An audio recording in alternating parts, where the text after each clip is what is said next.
जी तव्हांजो नालो मिस्टर सिंधी आहे। जी सर। ही कहिड़ो नालो रखियो आहे तव्हां? सर बस इश्क जी इब्तिदा, ॾिसूं था इम्तिहा किथे थी बीहे। अच्छा तव्हांजी हर शइ पॉज़िटिव आहे, नौकिरी लाइ अहल आहियो, पर तव्हांखे त ख़बर हूंदी मिठाई ॾियणी पवंदी आहे, सो 5 लख जमे कराए वञो, ऑर्डर तव्हांखे मिली वेंदो। पर सर पैसा उन्हनि खां वठो जेकी ना आयल आहिनि। जेकॾहिं आउं सही आहियां त पोइ ग़लति तरीक़े सां नौकिरी छो वठां? बाबा ग़लति तरीक़ो कहिड़ो, ही त रवाजु आहे। न सर रवाजु न, पर बीमारी आहे जेका सिर्फ़ु ग़रीबनि जो रक्त पीअण लाइ आहे।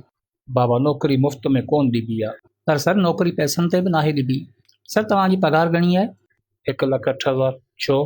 वाह अड़े दुनिया तुंहिंजा रंग। 1,08,000 पघार खणण वारो माण्हू उन माण्हू खां पैसा पियो वठे जेको बस जो किरायो बि दोस्तनि खां वठी अची पुॻो आहे। भला कंहिं MNA MPA जी सिफ़ारिश अथई? सर जेकॾहिं MNA MPA सां एतिरा वास्ता हुजनि हा पोइ अहिड़ा हाल हुजनि हा। बाबा माफ़ कजो, ही नौकिरी तव्हां लाइ नाहे। सर तव्हांखे कुझु त ग़रीबनि जो अहसासु करणु खपे। बाबा मथे ताईं पैसा ॾियणा था पवनि, इन में मुंहिंजो कहिड़ो ॾोह आहे? सर वाकई तव्हांजो को ॾोह कोन्हे, पर तव्हां ॿुधायो असांजो कहिड़ो ॾोह आहे? गुरबत में ॼमियासीं, गुरबत में पलियासीं, गुरबत में पढ़ियासीं। कंहिं महिल कुझु खाधोसीं त कंहिं महिल बुखिया सुतासीं। हज़ारनि ॾुखनि जे बावजूदि इन उमीद ते जीअंदा रहियासीं त पंहिंजो बि वक़्तु ईंदो। पढ़ाई पूरी करण लाइ माइट कर्ज़ खणंदा रहिया, सिर्फ़ु इन आस ते त नौकिरी मिलंदी त गुज़र बि हलंदो। पर तव्हांजे इन निज़ाम मूजिबि असां जहिड़नि लाइ त का जॻह ई कोन्हे। इहो निज़ाम सदाईं खां हलंदो पियो अचे, का नई ॻाल्हि कोन्हे। सर ग़रीब बि इन करे सदाईं पिसंदो पियो अचे। Please you may go now. जी सर आउं वञा थो, पर कुझु ॻाल्हियूं तव्हांखे ज़रूरु ॿुधणियूं पवंदियूं। सर हमेशह इंसाननि जे वातां ॿुधंदा पिया अचूं त ज़मानो ख़राबु आहे, पर अॼु यकीन थी वियो ज़मानो उहो ई आहे, इंसान पाण ख़राबु आहे।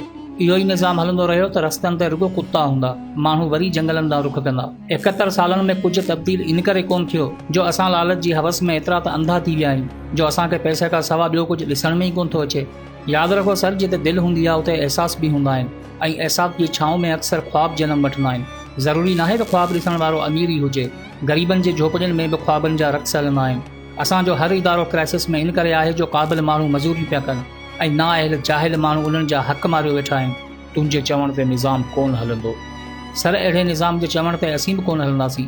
अहिड़ो निज़ाम तव्हांखे ई मुबारक हुजे जिते हर पैसे वारे जी चमचागिरी करणु लाज़मी हूंदी आहे। तव्हां इन में ख़ुशि आहियो अलॻि ॻाल्हि आहे, पर सर यादि रखो नसीबनि जी झोली में हमेशह ॾुख नाहिनि हूंदा।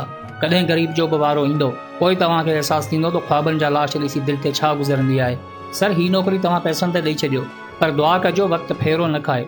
किथे ईअं न थिए जो तव्हांजी औलाद साॻी असां वांगुरु ईअं धिका खाए।